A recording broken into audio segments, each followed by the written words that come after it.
Super six కు కూటమి సర్కార్ ఎగనామం పెట్టింది. హామీలన్నింటికీ చంద్రబాబు మంగళం పాడారు. కొత్త సంవత్సరంలోనూ రైతులు, మహిళలు, విద్యార్థులు, ఉద్యోగులు, నిరుద్యోగులకు మొండి చెయ్యి ఇచ్చారు. 87 లక్షల మందికి తల్లికి వందనం ఎగవేశారు. 54 లక్షల మంది రైతులకు రైతు భరోసా ఇవ్వకుండా మోసం చేశారు. ఆడబిడ్డ నిధి జాడే లేదు. నిరుద్యోగులకు భృతి లేదు. ఉద్యోగులకు డిఏ, పీఆర్సీ ఊసే లేదు. కొత్త సంవత్సరంలోనూ కేబినెట్ సాక్షిగా సూపర్ సిక్స్ హామీలకు కూటమి సర్కార్ ఎగనామం పెట్టింది.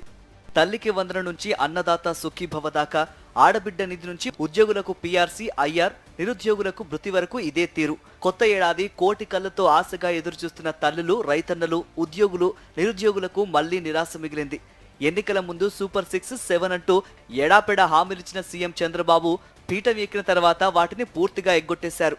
సూపర్ సిక్స్ సహా ఇతర హామీలను అటకెక్కించి తొలి ఏడాది గడిపేశారు. కొత్త సంవత్సరంలోనూ నిర్దిష్టంగా ఏవైనా ప్రకటిస్తారనుకున్న వారికి నిరాశ మిగిలింది.